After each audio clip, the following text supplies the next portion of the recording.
I will inherit my husband's $800,000 inheritance and this house. Since we have no children, everything belongs to me. As my sister-in-law spoke with a triumphant air. My name is Amelia, a 45-year-old part-time worker.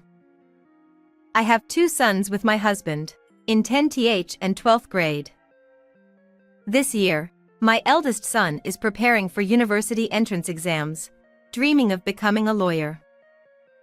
It seems he has always admired lawyers since he was little, perhaps influenced by my brother, Harrison. Harrison is a lawyer who, a few years ago, established his own law firm and now oversees several attorneys. Growing up, my eldest son observed Harrison closely. Even in elementary school, he loved studying and consistently achieved good grades. Whenever Harrison heard that my son aspired to be a lawyer, he enthusiastically supported him. My son would say to Harrison whenever they met, "I want to become a lawyer like you, Harrison."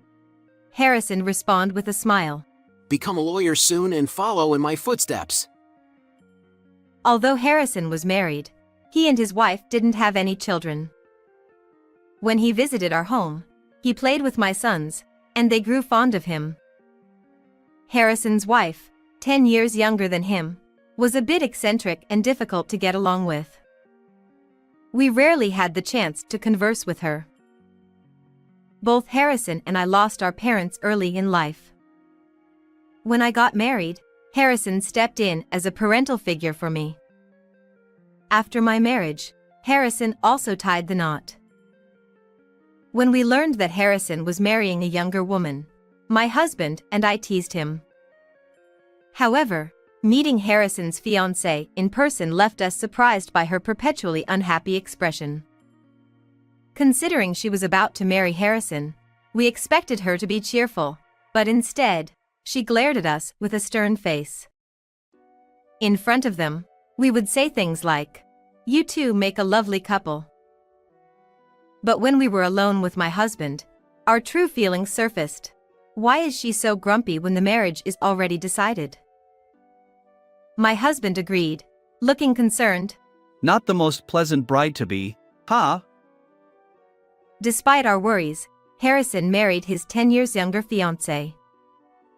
Just before the wedding, Harrison purchased a single-family home, and we celebrated together with our still young children. Certainly, Harrison, who manages a law firm, lives in an impressive house. However, we couldn't see my newlywed sister-in-law anywhere. My husband playfully teased Harrison. Harrison, has your wife already run away? Of course, my husband meant it as a joke, but when we saw Harrison's stern expression, both my husband and I felt uneasy. According to Harrison, my sister-in-law tends to return to her parents' home whenever something happens. On that day, she was staying overnight to celebrate her mother's birthday.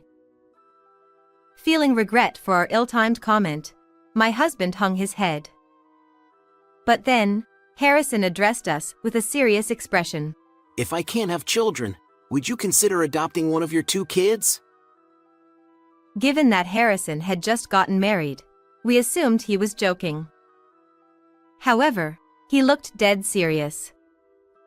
Caught off guard, I couldn't respond, but my husband replied with a smile. We don't know what the future holds. Let's discuss it if the situation arises. If it's okay with our kids, feel free to choose whichever one you'd like to adopt. My husband didn't seem to take it too seriously, but I couldn't help but worry, not just about the adoption, but also about how well things were going between Harrison and his wife. Although it wasn't my place to interfere in Harrison's marital issues, I felt a vague sense of concern. After that incident, our family continued to visit Harrison's home, and he occasionally visited ours. However, my sister-in-law was always absent, and Harrison never mentioned her. I refrained from asking about her. Over a decade had passed since Harrison's marriage, and we had almost forgotten about my sister-in-law's existence. This year, my eldest son achieved his dream of being accepted into the university's law school. When Harrison came over to celebrate, he brought up the topic of adoption again. I've mentioned this before, but could you consider adopting one of your kids? Since Harrison and his wife still hadn't had children, he expressed a renewed interest in adopting one of ours. Unlike the last time, when they had just married, this time Harrison seemed genuinely serious. Even so, my husband responded nonchalantly. Wouldn't it be better to choose our eldest son, who dreams of becoming a lawyer? My husband's words were casual, but considering the significant impact on our sons' lives, I pondered carefully. Although it would be going to their Uncle Harrison's home, I wondered if my sister-in-law might be uneasy about it. I asked Harrison directly because I was worried that my sister-in-law might treat my sons, who aren't her biological children, indifferently. I gathered my courage and inquired, "Is my sister-in-law also in favor of adopting a child?" Harrison responded with a wry smile. Honestly, you don't need to worry about her. We've already discussed it. Hearing that the matter had been settled, I felt relieved. However, we couldn't make an immediate decision, so we decided to consult with our two sons. Since they were already high school students, we wanted them to have a say in their own lives. We didn't delve further into the topic that day, but a few days later, we received a call from Harrison's law firm saying that he had collapsed. Rushing to the hospital where Harrison had been taken, we found the law firm staff waiting anxiously. Harrison had suffered a stroke while working and was unconscious. Although the law firm staff left once I arrived, they informed us that they couldn't reach Harrison's wife. We tried contacting her at home, but she didn't answer, and we didn't even have her mobile phone number. Later, my husband and sons also arrived at the hospital, but we still couldn't get in touch with Harrison's wife. Eventually, our younger son managed to find Harrison's smartphone among his belongings. After unlocking it, he somehow retrieved his wife's mobile phone number. When I called Harrison's wife from his smartphone, she answered with an angry voice. Didn't I tell you not to call me anymore? I'll sue you. Despite her fierce tone, I hesitantly introduced myself. This is Amelia, Harrison's sister. Are you my sister-in-law? Harrison has collapsed and has been taken to the hospital. Once she realized it was me on the phone, her demeanor softened. Oh, I'm sorry. I thought it was Harrison. But more importantly, Harrison collapsed? I explained Harrison's condition and which hospital he was in. She seemed oddly pleased. I have something important to attend to right now, so I can't go to the hospital. But if anything happens, please let me know. With that, she hung up. Even though her husband was in critical condition, I wondered what could be more important. Realizing that Harrison's wife wasn't reliable, we decided as a family to take care of Harrison. Since my eldest son had finished his university entrance exams and was relaxing at home, he accompanied Harrison almost every day. Yet, Harrison remained unconscious, and his wife never visited the hospital or called. Around a week after Harrison was hospitalized, I called my sister-in-law's mobile phone again. She answered promptly and exclaimed with delight. What's wrong? Has he passed away?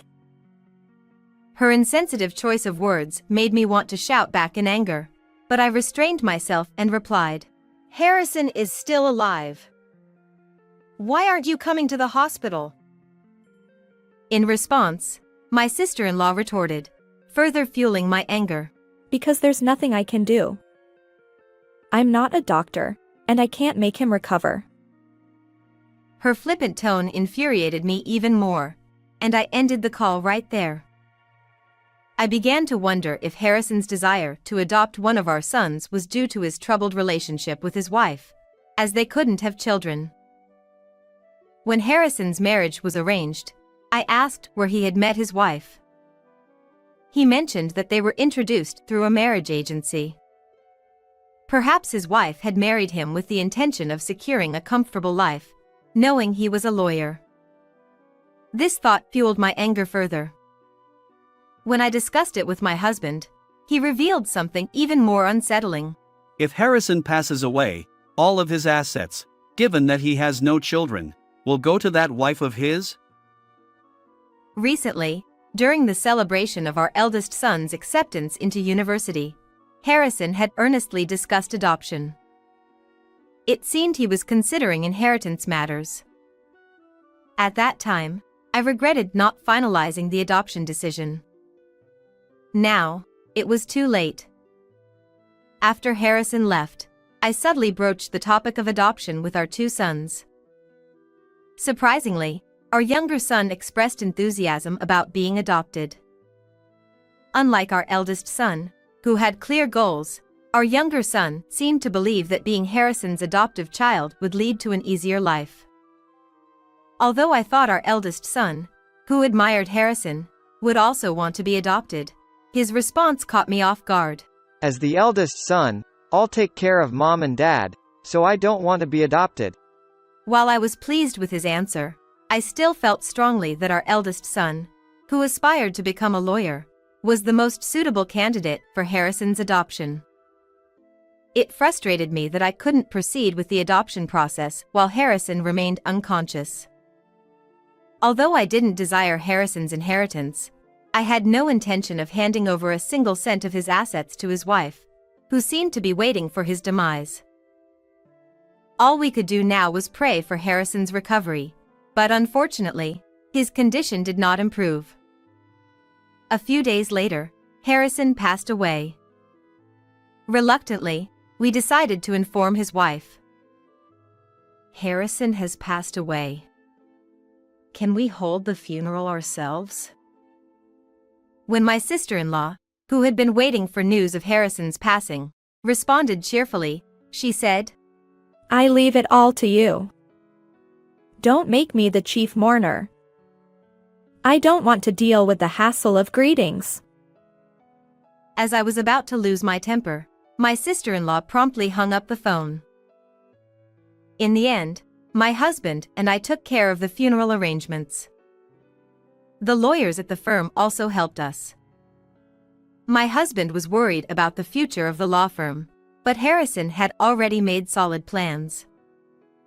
Although he was the lead attorney, he entrusted the management of the firm to someone trustworthy, ensuring its smooth continuation as a corporate entity. Many people attended Harrison's funeral, and we truly understood his greatness. Our sons also helped during the funeral, but when they saw prominent figures like CEOs and politicians arriving, our second son felt genuinely frustrated. I should have become Harrison's adopted son. I never realized he was such an extraordinary person. While our eldest son rolled his eyes at his brother's words, my husband and I empathize with our second son's feelings. As the chief mourner, I officiated the funeral, and surprisingly, no one questioned my sister-in-law's absence. Perhaps not many people knew that Harrison was married. It seemed like only our family was aware. Harrison and his wife had skipped a wedding ceremony and opted for a honeymoon instead, so even relatives might not have noticed. Sometimes, I regret getting married in situations like this. Despite Harrison's passing, his absent wife wasn't necessary at the funeral.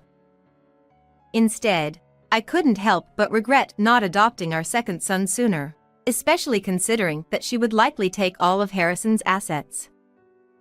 Thanks to the assistance from the law firm, Harrison's funeral concluded successfully, and we invited everyone to Harrison's home for a meal. Thanks to all of you, I believe Harrison can rest in peace. As my family and the lawyers sat solemnly, my flamboyant sister-in-law arrived, seemingly timed to coincide with the end of the funeral. I approached her. What are you doing here now? Do you need something from us? With a beaming smile, my sister-in-law loudly declared, I'll inherit my husband's $800,000 estate and this house. Since we have no children, everything belongs to me. As she spoke triumphantly, all of Harrison's subordinates from the law firm burst into laughter.